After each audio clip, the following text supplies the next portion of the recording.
ഇതെല്ലാം തുടങ്ങുന്നത് ഒരു സാധാരണ മുട്ടയുടെ മഞ്ഞയിൽ നിന്നാണ്. അതിലേക്ക് ഒരു രഹസ്യ പച്ച നിറത്തിലുള്ള ദ്രാവകം കുത്തിവയ്ക്കുന്നു, അത് അതിനെ ഇരട്ടിയാക്കുന്നു. തുടർന്ന് വാക്ക് ഓഫ് ഫെയിമിൽ ഏറ്റവും പുതിയ താരങ്ങളിൽ ഒരാളായി വേഗത്തിൽ സ്ഥാനം പിടിച്ച എലിസബത്ത് സ്പാർക്കിളിനായുള്ള നക്ഷത്രം സ്ഥാപിക്കുന്നു. പക്ഷേ വർഷങ്ങൾ ഉരുണ്ടുപോകുമ്പോൾ അവളുടെ തിളക്കം മങ്ങുന്നു. താമസിയാതെ മിക്ക ആളുകളും അവളെ ഓർക്കുന്നത് പോലുമില്ല, പലർക്കും അവൾ ആരാണെന്ന് പോലും അറിയില്ല. തുടർന്ന് മറന്നുപോയ ഒരു ഹോളിവുഡ് താരവും ഇപ്പോഴും എയ്റോബിക് ഷോ അവതരിപ്പിക്കുന്ന ആളുമായ എലിസബത്തിനെ നമ്മൾ കണ്ടുമുട്ടുന്നു. അന്ന് സെറ്റിൽ എല്ലാവരും അവളെ ജന്മദിനാശംസകൾ അറിയിക്കുകയായിരുന്നു. ഒരു വിചിത്രമായ വഴിത്തിരിവിൽ അവൾ പുരുഷന്മാരുടെ ബാത്റൂമിലേക്ക് നിർബന്ധിതമായി നടക്കേണ്ടി വന്നു. അവിടെ ഹാർവി അവളുടെ സാന്നിധ്യം ഒട്ടുമേ അറിയാതെ ഫോണിൽ ആക്രാന്തം കാണിച്ച് തിരക്കിട്ട് സംസാരിക്കുന്നു. എലിസബത്തിനെപ്പോലൊരു അമ്മൂമ്മ എങ്ങനെ ഇത്രയും കാലം എയ്റോബിക് ഷോ മുന്നോട്ട് കൊണ്ടുപോകുന്നു എന്ന് മനസ്സിലാക്കാൻ പോലും പറ്റാത്ത അവൻ ചെറുപ്പവും ഹോട്ടുമായ ആകർഷകത്വമുള്ള ഒരു യുവതിയെ ഷോയുടെ അമരത്തേക്ക് കൊണ്ടുവരാനുള്ള ശ്രമത്തിലാണ്. ഹാർവി കുളിമുറിയിൽ നിന്ന് പോകുമ്പോൾ എലിസബത്ത് കണ്ണാടിയിൽ സ്വന്തം പ്രതിബിംബത്തിലേക്ക് നോക്കി നിൽക്കുകയാണ്. അവൾക്ക് അവളുടെ ചുളിവുകൾ മാത്രമേ കാണാൻ കഴിയുന്നുള്ളൂ. പിന്നീട് ഹാർവി നമ്മുടെ നായികയോടൊപ്പം ഉച്ചഭക്ഷണം കഴിക്കുമ്പോൾ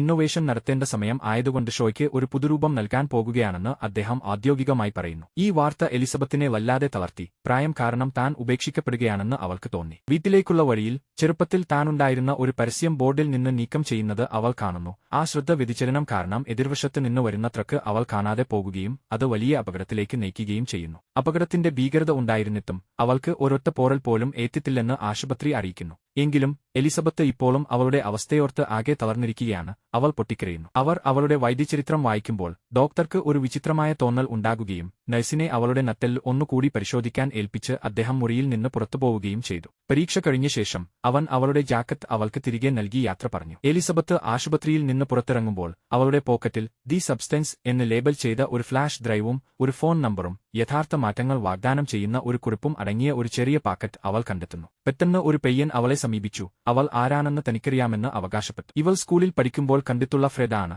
അവളെ സ്നേഹത്തോടെ അഭിവാദ്യം ചെയ്തുകൊണ്ട് അവളാണ് താൻ കണ്ടിട്ടുള്ളതിൽ ഏറ്റവും സുന്ദരിയായ സ്ത്രീ എന്ന് പറയുന്നത്. അവൻ തന്റെ ഫോൺ നമ്പർ അവൾക്ക് കൈമാറി വീണ്ടും ബന്ധപ്പെടാമെന്ന് പ്രതീക്ഷിച്ചു. പക്ഷേ എലിസബത്ത് അസ്വസ്ഥയാണെന്ന് വ്യക്തമായി തോന്നിയതിനാൽ നനഞ്ഞ കടലാസ് വാങ്ങി പെട്ടെന്ന് അവിടെ നിന്ന് പോയി. അവളുടെ ഏറ്റവും വലിയ പേടി സത്യമായിരിക്കുന്നു. അവളെ സ്വന്തം ഷോയിൽ നിന്ന് ഔദ്യോഗികമായി പുറത്താക്കി. അവൾ ഒരിക്കൽ എന്തായിരുന്നു എന്നതിന്റെ ഒരോർമ്മ മാത്രമായി അവൾ ചുരുങ്ങിയിരിക്കുന്നു. അമ്പരപ്പോടെ അവൾക്ക് ലഭിച്ച ദുരൂഹമായ വിവരങ്ങളിലൂടെ അവൾ കടന്നുപോകാൻ തുടങ്ങുന്നു. വീഡിയോയിൽ അവളോട് എപ്പോഴെങ്കിലും തന്റെ ചെറുപ്പവും കൂടുതൽ സൗന്ദര്യവുമുള്ള ഒരു പതിപ്പിനെക്കുറിച്ച് സ്വപ്നം കണ്ടിട്ടുണ്ടോ എന്ന് ഒരു ശബ്ദം ചോദിക്കുന്നു. തുടർന്ന് ഒരു ലളിതമായ കുത്തിവയ്പിലൂടെ അവൾക്ക് അവളുടെ എല്ലാ സ്വഭാവങ്ങളും വീണ്ടെടുക്കാൻ കഴിയുമെന്നും അത് അവളുടെ DNA അൺലോക്ക് ചെയ്ത് അവളുടെ ഒരു പുതുക്കിയ പതിപ്പ് സൃഷ്ടിക്കുമെന്നും വിശദീകരിക്കുന്നു. ആ പദാർത്ഥം സ്വന്തം ശരീരം ഒരു മാതൃകയായി ഉപയോഗിക്കാൻ അനുവദിക്കുന്നു. അതുവഴി ഒരാഴ്ചത്തേക്ക് മികച്ച ഒരു വ്യക്തിയായിരിക്കാൻ സാധിക്കും. എന്നാൽ അടുത്ത ആഴ്ചയിൽ പഴയ രൂപത്തിലേക്ക് തന്നെ മടങ്ങിയെത്തും. ഈ രീതി തുടർച്ചയായി ആവർത്തിക്കപ്പെടും. 2 പതിപ്പുകൾ ഉണ്ടായിരുന്നാൽ പോലും അവൾ ആരാണോ അത് ആയിരിക്കുന്നതിൽ നിന്ന് ഒരിക്കലും മാറില്ല. വീഡിയോ അവസാനിക്കുന്നു. കണ്ടതിലെ വിഡ്ഢിത്തം വിശ്വസിക്കാനാവാതെ എലിസബത്ത് റെക്കോർഡിംഗ് ചവറ്റുകുട്ടയിലിടുന്നു. പിന്നീട്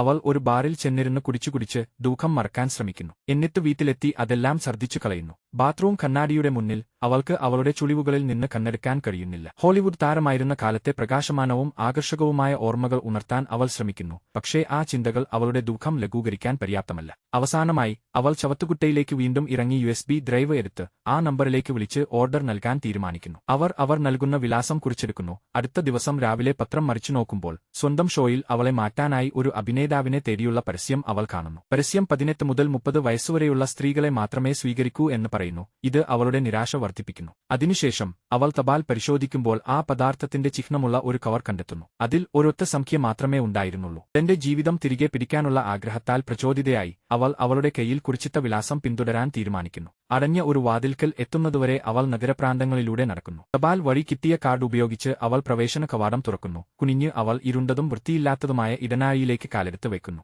ഹാളിന്റെ അവസാനം അവൾ ഡ്രോയറുകൾ നിറഞ്ഞ ഒരു വെളുത്ത മുറിയിലേക്ക് പ്രവേശിക്കുന്നു. അവൾ അവളുടെ കാർഡിന് അനുയോജ്യമായ നമ്പർ തിരയുകയും ഒരു കാർഡ്ബോർഡ് പെട്ടി പുറത്തെടുക്കുകയും ചെയ്യുന്നു. ആഡംബരപൂർണമായ അവളുടെ വീട്ടിൽ തിരിച്ചെത്തിയ എലിസബത്ത് പാക്കേജ് തുറക്കുന്നു. അതിൽ activator, stabiliser, agent of change കൂടാതെ ദുർഘടവും നിഗൂഢവുമായ ഈ പ്രക്രിയക്കാവശ്യമായ ഭക്ഷണം എന്നിവ ഉൾപ്പെടെയുള്ള നിർദ്ദേശങ്ങൾ അവൾ കണ്ടെത്തുന്നു. അവിടെ മുന്നറിയിപ്പുകളും അസ്വസ്ഥപ്പെടുത്തുന്ന ഓർമ്മപ്പെടുത്തലുകളുമുണ്ട്. ഉറച്ച മനസ്സോടെ അവൾ കണ്ണാടിയുടെ മുന്നിൽ നിന്നു നഗ്നമായ ശരീരത്തിന്റെ ഓരോ ഇഞ്ചും സൂക്ഷ്മമായി പരിശോധിക്കാൻ തുടങ്ങി. അവൾ എല്ലാ പുള്ളികളും, മുഴകളും, ചുളിവുകളും, മറുകുകളും ശ്രദ്ധിക്കുന്നു. വീഡിയോയിലെ വാഗ്ദാനങ്ങൾ അവൾ ഓർക്കുന്നു. അത് അവളെ മെച്ചപ്പെട്ട ഒരാളായി തിരിച്ചുകൊണ്ടുവരുമെന്ന് ഉറപ്പു നൽകിയിരുന്നു. യൗവനവും സൗന്ദര്യവും വീണ്ടെടുക്കാനുള്ള പ്രതീക്ഷയോടെ അവൾ ആക്ടിവേഷൻ കാപ്സ്യൂൾ എടുത്ത് സിറിഞ്ച് ഉപയോഗിച്ച് രഹസ്യമായ പച്ച ദ്രാവകം വലിച്ചെടുക്കുന്നു. അവൾ റബ്ബർ ബാൻഡ് ഉപയോഗിച്ച് കൈക്കെത്തുന്നു, പ്രദേശം അണുവിമുക്തമാക്കുന്നു, ഒടുവിൽ ആ പദാർത്ഥം സ്വയം കുത്തിവയ്ക്കുന്നു. എലിസബത്ത് കണ്ണാടിയിൽ സ്വയം നോക്കി ശരീരത്തിൽ എന്തെങ്കിലും മാറ്റമുണ്ടോ എന്ന് തിരയുന്നു, പക്ഷേ ഒന്നും സംഭവിക്കുന്നില്ല. അവൾ സ്വയം ചിരിച്ചുകൊണ്ട് പുറത്തുപോകാൻ തയ്യാറെടുക്കുമ്പോൾ പെട്ടെന്ന് ഒരു തലകറക്കം അവളെ ബാധിക്കുന്നു. അസഹനീയമായ വേദന അവളെ പിടിച്ചുകുലുക്കുന്നു.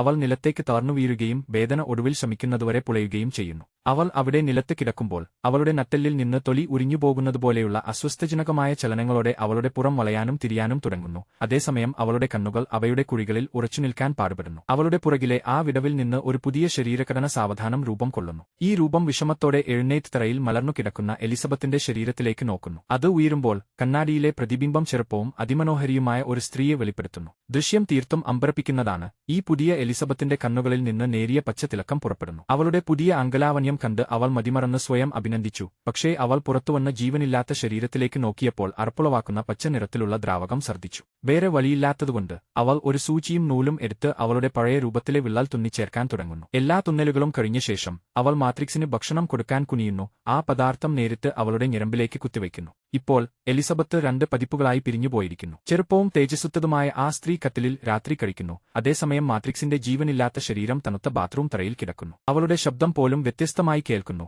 ആ ബധിരമാക്കുന്ന ശബ്ദം കേൾക്കുമ്പോൾ തന്നെ അവളുടെ മൂക്ക് ചോരയൊലിക്കാൻ തുടങ്ങുന്നു. ഇത് അവളുടെ ദിവസേനയുള്ള സ്റ്റെബിലൈസർ കഴിക്കേണ്ട അടിയന്തര ആവശ്യകതയെക്കുറിച്ച് അവളെ ബോധ്യപ്പെടുത്തുന്നു. ദറയിൽ കിടക്കുന്ന എലിസബത്തിന്റെ ശരീരത്തിൽ നിന്ന് വലിയ സിറിഞ്ച് ഉപയോഗിച്ച് വെളുത്ത ദ്രാവകം ഊറ്റിയെടുക്കുന്നതും ബോധം പോകാതിരിക്കാൻ അവൾ പോരാടുന്നതും ഈ പ്രക്രിയയിൽ ഉൾപ്പെടുന്നു. ഒട്ടും സമയം കളയാതെ അവൾ 7 കാപ്സ്യൂളുകളിൽ ഒന്ന് അവളുടെ കാലിൽ കുത്തിവച്ചു. യൗവനം, വഴക്കം, സൗന്ദര്യം എന്നിവ വീണ്ടെടുത്ത ശേഷം പകരം വയ്ക്കാൻ ഒരു സ്ത്രീയെ തേടുന്ന പത്രത്തിലെ പരസ്യം അവൾ നോക്കുന്നു. ഒരു മടിയുമില്ലാതെ അവൾ ഓഡിഷൻ സ്ഥലത്തേക്ക് പോകുന്ന വഴിയിൽ തന്റെ വലിയ അവതരണത്തിനായി ഒരു പ്രകോപനപരമായ വസ്ത്രം വാങ്ങാൻ അവൾ തീരുമാനിക്കുന്നു. ഓഡിഷനിൽ വിധികർത്താക്കൾ അവരുടെ ഉയർന്ന സൗന്ദര്യ നിലവാരങ്ങൾ പാലിക്കാത്ത ഡസൻ കണക്കിന് പെൺകുട്ടികളെ കണ്ടിട്ടുണ്ട്. എങ്കിലും അപേക്ഷകരിൽ ഒരാളുടെ വളഞ്ഞ കളങ്കമില്ലാത്ത രൂപം കണ്ടപ്പോൾ അവർക്ക് വാക്കുകൾ കിട്ടാതെയായി. അവർ പെട്ടെന്ന് അവളുടെ പേര് ചോദിക്കുന്നു. അവൾ ആത്മവിശ്വാസത്തോടെ സൂ എന്ന് മറുപടി നൽകുന്നു. അടുത്തതായി ഞങ്ങൾ സൂവിനെ ഹാർവിയുടെ വലിയ വീട്ടിൽ കാണുന്നു. അയാൾ ആ ഷോയുടെ നിർമ്മാതാവാണ്. പഴയ എലിസബത്തിന് പകരമായി താൻ കരുതുന്ന ആളെ കാണാൻ അവൻ അതീവ സന്തുഷ്ടനാണ്. അദ്ദേഹം വിശദീകരിക്കുന്നത് അവരുടെ സൗന്ദര്യത്തിന്റെ അതേ സത്ത പ്രതിഫലിക്കുന്ന ഒരു ഷോ ഉണ്ടാക്കാനാണ് അവർ ആഗ്രഹിക്കുന്നതെന്നും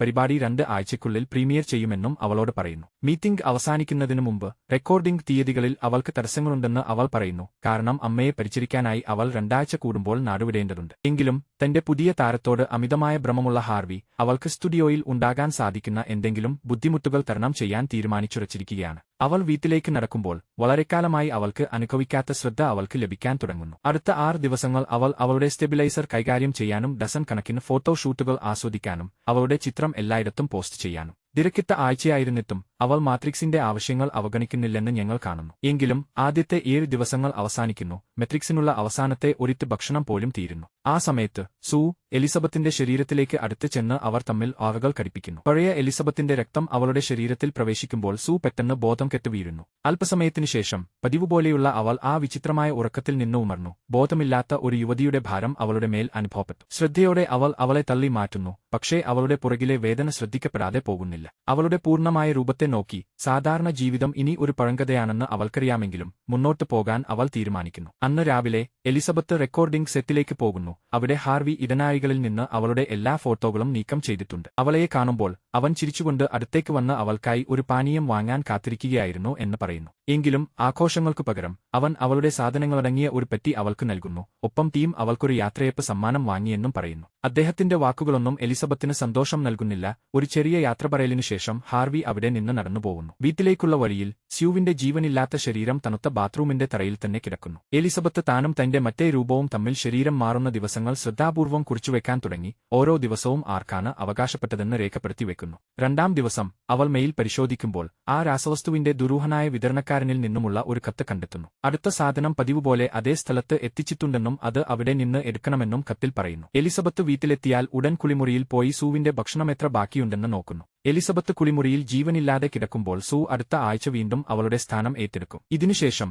അവൾ വീടിന്റെ ചുവരുകൾക്കിടയിൽ ഒളിപ്പിച്ച സ്ഥലം കണ്ടെത്താനായി തിരച്ചിൽ തുടങ്ങുന്നു. അവൾ അത് കണ്ടെത്തിക്കഴിഞ്ഞാൽ അവൾ ദിവസങ്ങളോളം കുളിമുറിയുടെ ഭിത്തി ഇടിച്ചു പൊളിക്കാൻ തുടങ്ങും. ഒടുവിൽ ശബ്ദം സഹിക്കവയ്യാതെ ഒരു അയൽവാസി അവളെ ചോദ്യം ചെയ്യാൻ വരുന്നു. എങ്കിലും സ്യൂ സ്വയം പുതിയ താമസക്കാരിയായി പരിചയപ്പെടുത്തുന്നു. അയൽക്കാരനായ ഒലിവർ തടസ്സപ്പെടുത്തിയതിന് ക്ഷമ ചോദിക്കുകയും അവൾക്ക് എന്താവശ്യമുണ്ടെങ്കിലും സഹായിക്കാമെന്ന് വാഗ്ദാനം ചെയ്യുകയും ചെയ്യുന്നു. സൂ തിരിച്ചെത്തിയ ശേഷം അവൾ എലിസബത്തിന്റെ ശരീരം ബാത്റൂമിലേക്ക് കൊണ്ടുപോയി അവൾ രഹസ്യമായി നിർമ്മിച്ച മുറിയിൽ പൂട്ടിയിട്ടു. തുടർന്ന് അവൾ വീട്ടിലെ പഴയ ചിത്രങ്ങൾ മാറ്റി അവളുടെ പുതിയ വ്യക്തിത്വത്തെ പ്രതിഫലിപ്പിക്കുന്ന ചിത്രങ്ങൾ സ്ഥാപിക്കാൻ തുടങ്ങുന്നു. മറ്റാരു നിമിഷത്തിൽ പുതിയ ടിവി ഷോ ആരംഭിക്കും. വേദിയിലാകെ മുഴങ്ങിക്കേൾക്കുന്ന ഊർജ്ജസ്വലമായ സംഗീതത്തിനൊത്ത് ചുവടുവെച്ച് ചെറുപ്പവും സൗന്ദര്യവുമുള്ള നമ്മുടെ നായിക ഈ വേഷത്തിൽ തിളങ്ങുന്നു. പരിപാടി അവസാനിക്കുമ്പോൾ എലിസബത്ത് അവളുടെ പഴയ പ്രോഗ്രാമിൽ ഉപയോഗിച്ചിരുന്ന അതേ ആംഗ്യത്തോടെ അവൾ പ്രേക്ഷകരോട് വിട പറയുന്നു. പുതിയ താരം സഹപ്രവർത്തകരിൽ നിന്ന് എഴുന്നേറ്റുനിന്നുള്ള കരഘോഷം ഏറ്റുവാങ്ങുന്നു. നമ്മുടെ നായകന്റെ കരിയർ വീണ്ടും ഉണർവിന്റെ പാതയിലേക്ക് നീങ്ങുമ്പോൾ അവൻ വീണ്ടും പ്രതാപം രുചിക്കാൻ തുടങ്ങുന്നു. അവളുടെ ആഴ്ചയിലെ അവസാന ദിവസം സഹപ്രവർത്തകർക്കൊപ്പം ഒരു രാത്രി ആഘോഷിക്കാൻ അവൾ ഏറ്റവും മികച്ച വസ്ത്രം ധരിച്ച് ഒരുങ്ങുന്നു. അവൾക്ക് അവളുടെ യുവത്വം നിറഞ്ഞ ശരീരം നന്നായി ഉപയോഗിച്ച് ആസ്വദിക്കണം എന്നുണ്ട്.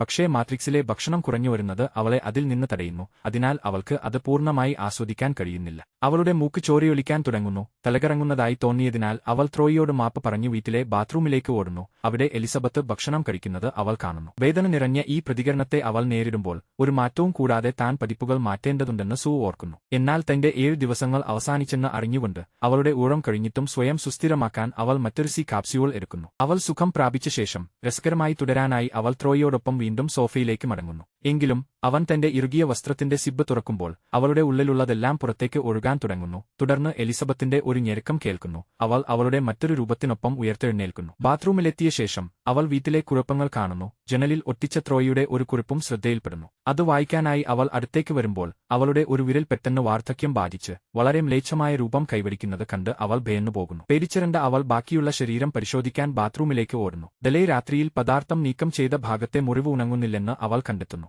നിരാശയിൽ അവൾ USB ഡ്രൈവിലുള്ള നമ്പറിലേക്ക് വിളിച്ച് ആ പദാർത്ഥം മൂലമുണ്ടായ ദോഷഫലത്തെക്കുറിച്ച് പറയുന്നു. അധിക സമയം കുറച്ച് മണിക്കൂറുകൾ മാത്രം ഉപയോഗിച്ചെന്നും സ്ഥിതിഗതികൾ പഴയപടിയാക്കാൻ സഹായിക്കണമെന്നും അവൾ വിശദീകരിക്കുന്നു. എന്നാൽ ഫോണിന്റെ മറ്റേ അറ്റത്തുള്ളയാൾ അവളോട് പറയുന്നു ഒന്നും ചെയ്യാനില്ലെന്ന്. കാരണം 2 രൂപങ്ങളും ഒരേ വ്യക്തിയാണ്. അവരിൽ അടിച്ചേൽപ്പിച്ചിട്ടുള്ള സന്തുലിതാവസ്ഥയെ അവർ മാനിക്കണം. പിന്നീട് അവൾ അപ്പാർട്ട്മെന്റ് വൃത്തിയാക്കുമ്പോൾ ടിവിയിലെ പാട്ടിനനുസരിച്ച് അവളുടെ മറ്റൊരു രൂപം ഇളകിയാടുന്നത് അവൾ കാണുന്നു. അയൽക്കാരൻ ഒലിവർ ബെല്ലടിക്കുന്നത് കേട്ടതും ജീർണിച്ച വിരൽ കൊണ്ട് അവൾ ടെലിവിഷൻ ഓഫ് ചെയ്തു. മറുപടി പറയാതെ അവൾ വാതിലിനു പിന്നിൽ നിന്ന് അവനെ നോക്കുന്നു. ഒലിവർ സൂവിനോട് ഒരു ഡ്രിങ്ക് കഴിക്കാൻ ചോദിക്കുന്നു. പക്ഷേ മറുപടി കിട്ടാത്തതിനാൽ അവൾക്ക് കുറച്ച് സമയം കൊടുത്ത് അവൻ അവിടെ നിന്ന് പോകാൻ തീരുമാനിക്കുന്നു. പുതിയ റീഫില്ലിനായുള്ള അറിയിപ്പ് ലഭിക്കുമ്പോൾ എലിസബത്ത് പതിവുപോലെ പ്രാന്തപ്രദേശത്തുള്ള കടയിൽ പോയി അവളുടെ പെട്ടി എടുക്കുന്നു. അപ്പോൾ അവളെ അസ്വസ്ഥയാക്കുന്ന ഒരു ശബ്ദം അവൾ കേൾക്കുന്നു. പരിഭ്രാന്തി തോന്നിയ അവൾ സ്വയം ശാന്തമാവാൻ ഒരു കാപ്പിക്കടയിലേക്ക് കയറി. അവിടെ കുറച്ചടി അകലെ ഇരിക്കുന്ന ഒരു വൃദ്ധൻ 7 ദിവസത്തെ ഫലം വളരെക്കാലം നീണ്ടുനിൽക്കുന്നതായി തോന്നുന്നു എന്ന് അഭിപ്രായപ്പെടുന്നു. അവൾ അവന്റെ കൈയിലെ ഒരടയാളം ശ്രദ്ധിക്കുകയും അവളെ ചികിത്സിച്ച നഴ്സിന് ഇതേപോലെയുള്ള ഒരു വലിയ മറുകുണ്ടായിരുന്നു എന്ന് ഓർമ്മിക്കുകയും ചെയ്യുന്നു. ആ നിമിഷം ആ വൃദ്ധന്റെ കൈയിലുള്ള സാധനങ്ങൾ താഴെ വീഴുകയും അവളുടേതിന് സമാനമായ ഒരു കാർഡ് അതിൽ നിന്ന് വെളിപ്പെടുകയും ചെയ്തു. പക്ഷേ അതിൽ വ്യത്യസ്തമായ ഒരു നമ്പറാണ് ഉണ്ടായിരുന്നത്. എലിസബത്തിനെ അയാൾ പിന്തുടരുന്നുണ്ടെന്ന് അവൾക്ക് തോന്നുന്നു. അവൾ എങ്ങനെയുണ്ടെന്ന് അറിയാനുള്ള ആകാംക്ഷ കൊണ്ടാണ് താൻ അങ്ങനെ ചെയ്തതെന്ന് അയാൾ സമ്മതിക്കുന്നു. എല്ലാം ശരിയാണെന്ന് നമ്മുടെ നായിക ശലിക്കുന്നുണ്ടെങ്കിലും ആ തിരഞ്ഞെടുപ്പ് നടത്താൻ അവരെ പ്രേരിപ്പിച്ച വൈകാരികമായ ആര്യയുടെ വക്കിൽ നിൽക്കുന്നതിന്റെ ദുഃഖകരമായ അവസ്ഥയെക്കുറിച്ച് അവൾ സംസാരിച്ചു കൊണ്ടേയിരിക്കുന്നു. എലിസബത്തിന് ഇനി കേട്ടിരിക്കാൻ വയ്യാതെയായി അവൾ അവിടെ നിന്ന് പോകാൻ തീരുമാനിച്ചു. പോകുന്ന വഴിയിൽ ത്രോയിയെ തട്ടി. അവൻ ബൈക്കിൽ പോകാനായി വഴിയിൽ നിന്ന് മാർ എന്ന് ആ വൃദ്ധയോട് ആക്രോശിച്ചു. അവൾ വീട്ടിലെത്തിയാലുടൻ ഫ്രെഡിന്റെ നമ്പർ കിട്ടുന്നതുവരെ അവൾ ഭ്രാന്തമായി അവളുടെ സാധനങ്ങൾക്കിടയിൽ തിരയുന്നു. തന്റെ ഇപ്പോഴത്തെ രൂപം എങ്ങനെയൊക്കെ ആയിരുന്നാലും ഫ്രെഡ് തന്നെ കണ്ടിട്ടുള്ളതിൽ ഏറ്റവും സുന്ദരിയായ സ്ത്രീയായി കണക്കാക്കിയിരുന്നത് അവൾ ഓർക്കുന്നു. അവൾ അവനെ വിളിക്കാൻ തീരുമാനിക്കുന്നു. അവൾ ഈയിടെയായി വളരെ തിരക്കിലായിരുന്നെന്ന് പറയുന്നു. അന്നേ ദിവസം രാത്രി ഒരു റെസ്റ്റോറന്റിൽ അവർ ഒരു ഡേറ്റ് തീരുമാനിക്കുന്നു. എലിസബത്ത് അവളുടെ ഏറ്റവും മനോഹരമായ വസ്ത്രം ധരിക്കുന്നു. വാതിൽ അടയ്ക്കാൻ തുടങ്ങുമ്പോൾ സൂവിന്റെ ചുണ്ടുകൾ കൂടുതൽ തിളങ്ങുന്നതായി അവൾ ശ്രദ്ധിക്കുന്നു. പുറപ്പെടുന്നതിനു മുമ്പ് മേക്കപ്പ് ഒന്ന് കൂടി ശരിയാക്കാൻ അവൾ കണ്ണാടിക്ക് മുന്നിലേക്ക് മടങ്ങുന്നു. പക്ഷേ സ്യൂവിന്റെ പ്രതിബിംബം അവളെ വേദനിപ്പിക്കുന്നതായി തോന്നുന്നു. അവളുടെ സുവർണ വർഷങ്ങൾ എന്നോ കഴിഞ്ഞുപോയെന്ന് അത് ഓർമ്മിപ്പിക്കുന്നു. അവൾ കണ്ണാടിക്ക് മുന്നിൽ കൂടുതൽ സമയം സ്വയം മിനുക്കാൻ ചെലവഴിക്കുന്നു. അടുത്ത തവണ പുറത്തേക്ക് പോകാൻ ശ്രമിക്കുമ്പോൾ അവളുടെ മറ്റേ രൂപം അവളെ അസ്വസ്ഥയാക്കുന്നു. ഇത് അവളെ വീണ്ടും നിരാശയോടെ മേക്കപ്പ് ശരിയാക്കാൻ നിർബന്ധിതയാക്കുന്നു. ഒടുവിൽ സൂവിന്റെ പൂർണ്ണതയുമായി പൊരുത്തപ്പെടാൻ കഴിയാതെ വന്നപ്പോൾ അവൾ എല്ലാം തുടച്ചു കളയുന്നു. തോൽവി സമ്മതിച്ച് അവൾ ഫ്രെഡിന്റെ സന്ദേശങ്ങൾ അവഗണിക്കുന്നു. അവൻ അവളെ വ്യർത്ഥമായി ബന്ധപ്പെടാൻ ശ്രമിക്കുന്നു. മറ്റൊരു ആഴ്ച കൂടി കടന്നുപോകുന്നു. സൂ വീണ്ടും നിയന്ത്രണം ഏറ്റെടുക്കുന്നു. ചിത്രീകരണത്തിനിടയിൽ സൂ തന്റെ ശരീരത്തിൽ ഒരു വിചിത്രമായ മാറ്റം അനുഭവിക്കുകയും അത് ചിത്രീകരണത്തെ തടസ്സപ്പെടുത്തുകയും ചെയ്യുന്നു. സ്ക്രീനിൽ എന്തോ പന്തികേറുണ്ടെന്ന് വിശ്വസിച്ച് ഷോയുടെ ഡയറക്ടർ റീഡേക്ക് ആവശ്യപ്പെടുന്നു. പരിഭ്രമത്തോടെ സൂ തന്റെ വസ്ത്രങ്ങൾ ചോദിച്ചു വാങ്ങി സെറ്റിൽ നിന്ന് ഓടി രക്ഷപ്പെടുന്നു. ഒറ്റയ്ക്ക് ഇരിക്കുമ്പോൾ അവൾ തന്റെ പിൻഭാഗത്ത് ഒരു മുഴപ്പ് കണ്ടെത്തുന്നു. അത് വയറിലേക്ക് തള്ളി ഒരു വലിയ ചിക്കൻ കാൽ പുറത്തെടുക്കുന്നു. രോഷാകുലയായ അവൾ എലിസബത്തിന്റെ മോശം ഭക്ഷണശീലങ്ങളെക്കുറിച്ച് പരാതിപ്പെടാൻ അതേ നമ്പറിലേക്ക് വിളിക്കുന്നു. പക്ഷേ ഓപ്പറേറ്റർ പഴയ പല്ലവി തന്നെ ആവർത്തിക്കുന്നു. അവർ രണ്ടും ഒരേ വ്യക്തിയായതിനാൽ അതിനെ ന്യായീകരിക്കാൻ കഴിയില്ല. അന്നേ ദിവസം വൈകുന്നേരം സൂ വീണ്ടും സെറ്റിൽ തിരിച്ചെത്തുന്നു. എന്നാൽ രാവിലെയിലെ പരിപാടി റദ്ദാക്കിയെന്ന വാർത്തയാണ് അവളെ കാത്തിരുന്നത്. ഹാർവി അവളെ കാണണമെന്ന് ആവശ്യപ്പെടുകയും ഷോയുടെ വലിയ വിജയവും പ്രേക്ഷകർക്ക് അവളോടുള്ള ഇഷ്ടവും കാരണം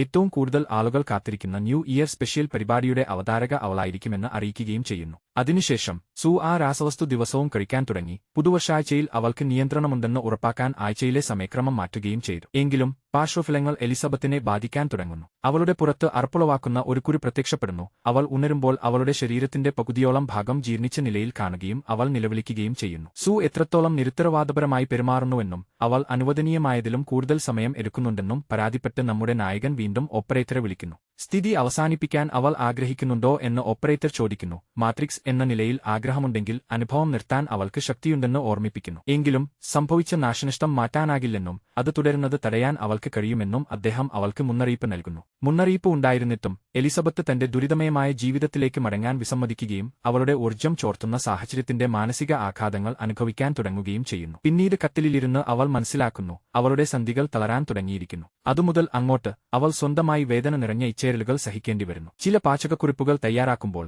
ഹാർവി സമ്മാനിച്ച ഒരു പാചകപുസ്തകം അവൾ ശ്രദ്ധിക്കുന്നു. ആ നിമിഷം അവൾ ടിവിയിൽ സൂവിന്റെ ഒരു അഭിമുഖം കാണാൻ തുടങ്ങുന്നു. അവളോടുള്ള അവളുടെ വെറുപ്പ് അതിയായി വർദ്ധിക്കുന്നു. എലിസബത്ത് സ്പാർക്കിലിന് പകരം സൂയെ തിരഞ്ഞെടുത്തതാണ് എല്ലാവർക്കും ഏറ്റവും ഉചിതമായ തീരുമാനമെന്ന് അവതാരകൻ അഭിപ്രായപ്പെടുന്നു. സൂ പഴയ താരത്തിന്റെ ഷോ കണ്ടിട്ടില്ലെന്ന് സമ്മതിക്കുമ്പോൾ ഇത് ഒരു കൊടുങ്കാറ്റ് ഉണ്ടാക്കുന്നു. അവർ വ്യത്യസ്ത തലമുറകളിൽപ്പെട്ടവരാണെന്നും എലിസബത്തിന്റെ ഷോകൾ പഴയ സ്ത്രീകൾക്കുള്ളതാണെന്നും സൂ പറയുന്നു. വെറുപ്പ് നിറഞ്ഞ എലിസബത്ത് കൂടുതൽ വിഭവങ്ങൾ പാചകം ചെയ്യുന്നു. വില കുറഞ്ഞ അനുകരണമായി അവൾ കാണുന്നതിനെ തിരിച്ചടിക്കാൻ അവൾ ലക്ഷ്യമിടുന്നു. അതിനിടയിൽ സൂവിനോട് ചോദിച്ച അവസാനത്തെ ചോദ്യം അവൾ ശ്രദ്ധയോടെ കേൾക്കുന്നു. അവതാരക അവളുടെ സൗന്ദര്യ രഹസ്യം വെളിപ്പെടുത്താൻ ആവശ്യപ്പെടുന്നു. അതിന് മറുപടിയായി അവൾ താനായിരിക്കാനാണ് ശ്രമിക്കുന്നതെന്നും നല്ല സ്വഭാവമാണ് ഇതിനെല്ലാം കാരണമെന്നും യുവതി പറയുന്നു. ഈ അഭിപ്രായം എലിസബത്തിനെ രോഷാകുലയാക്കുന്നു. അവൾക്ക് നിയന്ത്രണം നഷ്ടപ്പെടുന്നു. ടിവി അടിച്ചു തകർക്കുന്നു. അവളെ വീണ്ടും കാണേണ്ടി വരാതിരിക്കാൻ ജനലുകൾ മറയ്ക്കുന്നു. അവൾക്ക് എന്താണ് സംഭവിക്കുന്നതെന്ന് അറിയാം, പക്ഷേ നിസ്സഹായത തോന്നുന്നു. പ്രവർത്തിക്കാനോ സ്വയം പ്രകടിപ്പിക്കാനോ കഴിയുന്നില്ല.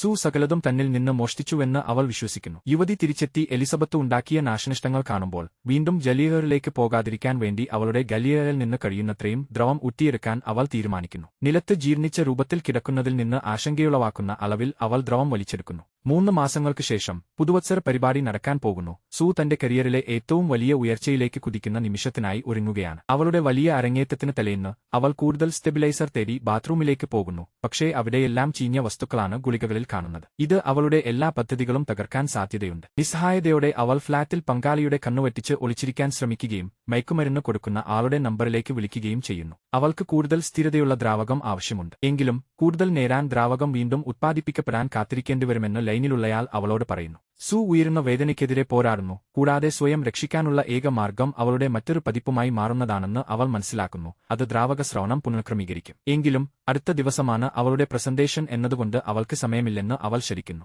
അവൾ സമ്മതിക്കാതിരിക്കുമ്പോൾ അവൾ അടുക്കളയിൽ തളർന്നു വീഴുന്നു. സ്വയം വലിച്ചിഴച്ച് ബാത്റൂമിൽ എത്താൻ ശ്രമിക്കുന്നു. അവൾക്കാവശ്യമുള്ളതൊക്കെ എടുക്കാൻ ശ്രമിക്കുമ്പോൾ ചില സാധനങ്ങൾ താഴെ വീഴുകയും അത് അടുത്ത മുറിയിലുള്ള അവളുടെ പങ്കാളിയുടെ ശ്രദ്ധയിൽപ്പെടുന്ന തരത്തിലുള്ള ഒച്ചയുണ്ടാക്കുകയും ചെയ്യുന്നു. അന്വേഷിക്കാൻ പോകുമ്പോൾ ഭാഗ്യവശാൽ നടക്കാൻ പോലും വയ്യാത്ത അറപ്പുളവാക്കുന്ന ഒരു രൂപത്തെ അവൻ കാണുന്നില്ല.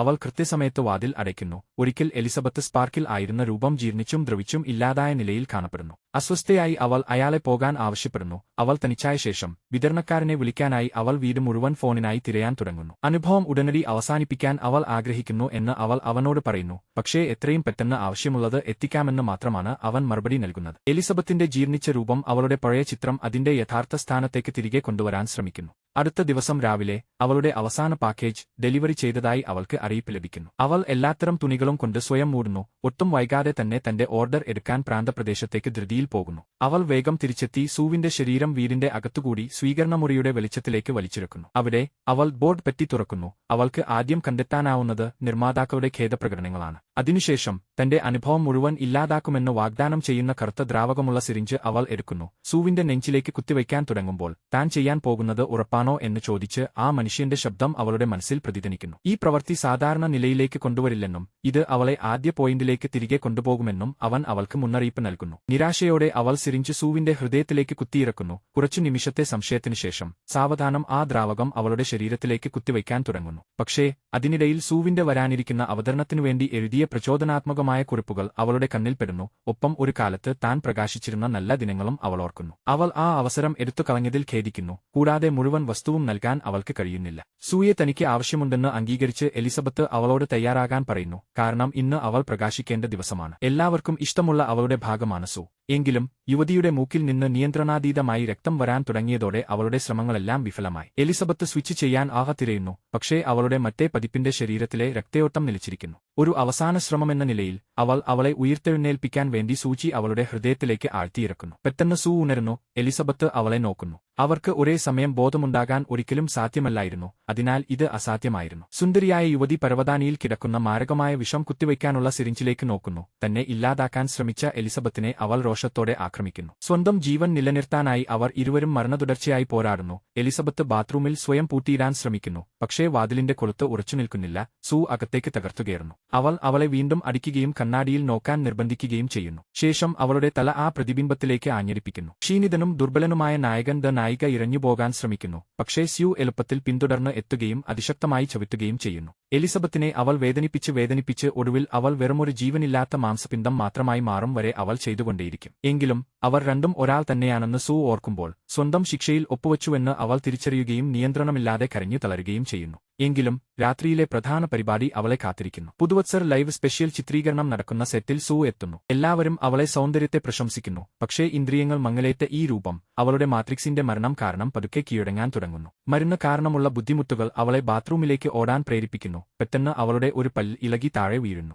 കുറച്ചായി അവളുടെ മനോഹരമായ ചിരിയുടെ ബാക്കിയുള്ള ഭാഗം തകരാൻ തുടങ്ങുന്നു. കൂടാതെ ഷോയുടെ സമ്മർദ്ദം അവളെ നിരാശയിലേക്ക് നയിക്കുന്നു. ഉത്തേജിപ്പിക്കുന്ന വസ്തുവിന്റെ ചിത്രം അവളുടെ മനസ്സിലേക്ക് മടങ്ങിവരുന്നു. അത് അവളെ ബാത്റൂമിൽ നിന്ന് പുറത്തുകടന്ന് അത് തേടാൻ പ്രേരിപ്പിക്കുന്നു. എങ്കിലും അവൾ പോകുവാൻ ശ്രമിക്കുമ്പോൾ ഹാർവി അവളെ നിക്ഷേപകർക്ക് പരിചയപ്പെടുത്താനായി പിടിക്കുന്നു. കൂടാതെ അവർക്ക് വേണ്ടി ഒന്നു ചിരിക്കുവാനും ആവശ്യപ്പെടുന്നു. പുരുഷന്മാരെ കുടഞ്ഞെറിയാൻ അവൾക്ക് കഴിഞ്ഞതിനുശേഷം സൂ അകലേക്ക് നീങ്ങുന്നു. പക്ഷേ ഓരോ ചുവടും അവളെ കൂടുതൽ വേദനിപ്പിക്കുന്നു. അവളുടെ നഖങ്ങൾ കൊഴിഞ്ഞുപോവുകയും ചെവികൾ അടർന്നുപോവുകയും ചെയ്യുന്നു. ദലകറങ്ങുന്നതും മരണം അടുത്തെത്തിയെന്ന തോന്നലുമായി അവൾ വീട്ടിലേക്ക് ഓടുന്നു. നിസ്സഹായതയാൽ വലഞ്ഞ് അവൾ കുളിമുറിയിലെത്തി പണ്ട് പച്ച നിറമുണ്ടായിരുന്ന ആക്ടിവേറ്ററിന്റെ കുപ്പി കൈക്കലാക്കി. കണ്ണീരിലൂടെ അവൾ സിറിഞ്ച് ഉപയോഗിച്ച് ആവശ്യമുള്ളത് എടുക്കുന്നു. മികച്ച ഒരു വ്യക്തിയായി മാറാൻ ആഗ്രഹിച്ചുകൊണ്ട് ആ മഞ്ഞ ദ്രാവകം അവളുടെ ഞരമ്പുകളിലേക്ക് ഒഴുക്കുന്നു. എലിസബത്ത് കടന്നുപോയ അതേ അവസ്ഥ സൂവിനും ഉണ്ടാകുന്നു. കാരണം ആ വസ്തു ഒരു തവണ ഉപയോഗിക്കാൻ മാത്രമുള്ളതായിരുന്നു. അവൾ കണ്ണാടിയിൽ ഒരു ഭീകരരൂപം കാണുന്നു. അത് ക്ലോണിന്റെ തെറ്റായ ജനിതകമാറ്റത്തിന്റെ ഫലമാണ്, യഥാർത്ഥ മാട്രിക്സിന്റേതല്ല. അലീസ് സൂ എന്ന് പേരിട്ടിരിക്കുന്ന ഈ രാക്ഷസിയെ കണ്ടപ്പോൾ അവളുടെ ശരീരത്തിലെ ഓരോ ഭാഗവും അതിന്റെ സ്ഥാനത്താണെന്നു വിധികർത്താക്കൾ അഭിപ്രായപ്പെട്ടത് അവൾ ഓർക്കുന്നു. ഇപ്പോൾ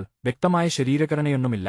സൂ മുൻപ് ധരിച്ചിരുന്ന മനോഹരമായ വസ്ത്രം ധരിക്കാൻ ഈ രൂപം തീരുമാനിക്കുന്നു. അവൾ ബാത്റൂമിലേക്ക് പോകുമ്പോൾ അവളുടെ 3 രോമങ്ങൾ കേലിംഗ് ഇരുമ്പിൽ കുടുങ്ങുന്നു. അവിടെ അവൾ എലിസബത്തിന്റെ ഒരു ചിത്രം അവളുടെ മുഖത്ത് ഒട്ടിച്ച ശേഷം അവളുടെ കരിയറിലെ ഏറ്റവും വലിയ ഷോയ്ക്ക് വേണ്ടി പുറത്തേക്ക് പോകുന്നു. അവളുടെ മുഖത്തെ കടലാസ് കാരണം രാക്ഷസി ശ്രദ്ധിക്കപ്പെടാതെ പോകുന്നു. അവളുടെ സാന്നിധ്യത്തിൽ സ്വീകരിക്കുന്നു. പക്ഷേ അത് അവളുടെ വികലമായ ഭാവനയിൽ നിന്നുള്ള വെറും ഒരു മിഥ്യാബോധമാണെന്ന് മാറുന്നു. സദസ് മുഴുവൻ സൂവിന്റെ വരവിനായി ആകാംക്ഷയോടെ കാത്തിരിക്കുകയാണ്. എന്നാൽ ലൈറ്റുകൾ അണഞ്ഞ് ഷോ ആരംഭിക്കുമ്പോൾ ഈ ഭീകരജീവി മനോഹരമായ നർത്തകർക്കിടയിലൂടെ നടന്ന് എല്ലാ സ്പോട്ട് ലൈറ്റുകൾക്കും മുന്നിൽ നിൽക്കുന്നു. അവിടെ ആ ജീവി ഭയാനകമായ വാക്കുകൾ ഉച്ചരിക്കുന്നു. അതിന്റെ മുഖം മൂടി പൊട്ടിത്തകരുന്നു. ഭയപ്പെടുത്തുന്നതും വികൃതവുമായ ഒരു മുഖം വെളിപ്പെടുന്നു. അത് സാവധാനം ഒരു ദ്വാരത്തിലൂടെ ഒരു മുല പുറന്തള്ളുന്നു. നിലവിളികൾ ആ സ്ഥലത്തെ നിറയ്ക്കുന്നു. കൂടാതെ ആ അനാചാരത്തിന് ഒരു അവസാനം വരുത്താൻ എല്ലാവരും ആഗ്രഹിക്കുന്നു. പക്ഷേ അതിന്റെ തല വെട്ടാൻ കഴിഞ്ഞപ്പോഴേക്കും പുതിയൊരു തല അവിടെ മുളച്ചുവരുന്നു. അതിന്റെ കൈകാലുകൾ ഒടിയാൻ തുടങ്ങുന്നു. ഇത് കാണികളെ രക്തത്തിലും ദ്രാവകങ്ങളിലും കുളിപ്പിക്കുന്നു. സ്ഥലം പൂർണ്ണമായ കുഴപ്പത്തിലേക്ക് മാറുന്നു. ജീവി അവിടെ നിന്ന് രക്ഷപ്പെടാൻ തീരുമാനിക്കുന്നു. പെട്ടെന്ന് അത് തകരുകയും നശിക്കുകയും ചെയ്യുന്നു.